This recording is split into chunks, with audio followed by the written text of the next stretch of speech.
Hey there, you're listening to The Mighty Mommy with some quick and dirty tips for practical parenting. My family is a family of technology users. My husband is a techie, I'm a techie, and we're raising two more little techies in this technological world. You can try to escape it, but your kids probably can't and don't want to anyway.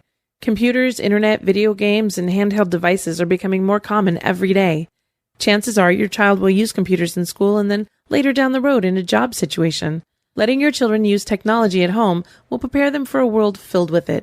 The idea of eliminating it entirely seems impossible to me, but I know there are families who try and families who do. I personally don't recommend that route. There are better ways to handle the incredible influx of super information our kids have access to, and mostly it's all about being involved.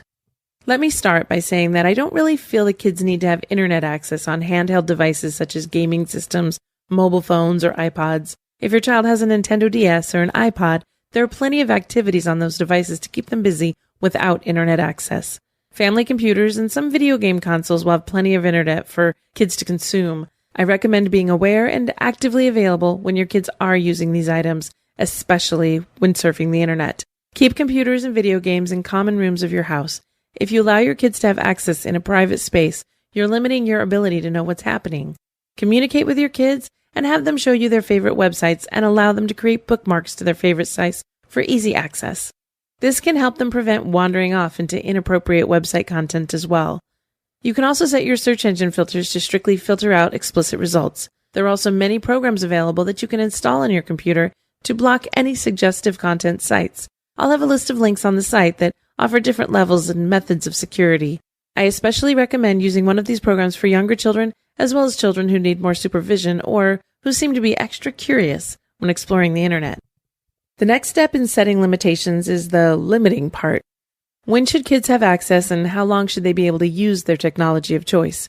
I definitely think this can and will vary both by kid, day, and type of technology. Video games alone should be time regulated. It's difficult to do based on many factors. It's nice to have the kids occupied so you can get some grown-up stuff done, but don't fall into the trap of enjoying that time so much that you let them play for hours.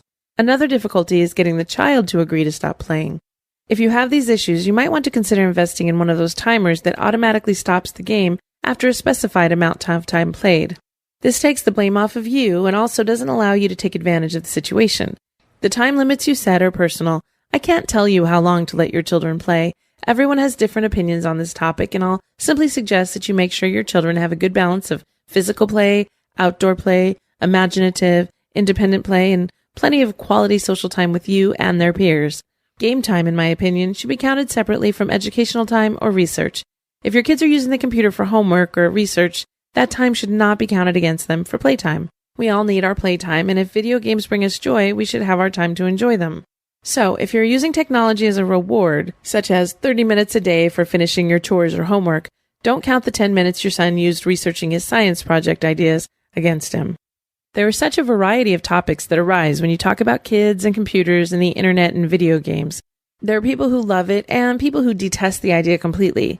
I'm all for it. The fact is, the more we are involved with our kids, the more we will learn. The more our kids are involved with technology, the better prepared they'll be to deal with it in the future. Some people are concerned that their children will become lethargic or lose their desire to exercise daily. There are ways to incorporate the two ideas together. We own the Smart Cycle, a few dancing games such as Dance Dance Revolution, and even a skateboarding game where the skateboard attaches to the TV and the kids play by standing on the board and leaning this way and that. All of these games promote exercise and movement. We still don't let them play the games all the time, but when it's too hot to go outside due to 110-degree weather and a swimming pool isn't readily available, these are good options for indoor fun. Dance Dance Revolution is a great family game, and we could all definitely benefit from the cardio it provides. I think I'll need to drag that one out today and get moving myself. That's it for now. Thanks for listening. If you'd like to request a topic for the Mighty Mommy, you can email me directly at mommy@quickanddirtytips.com. This is your friend, the Mighty Mommy, wishing you happy and fun parenting.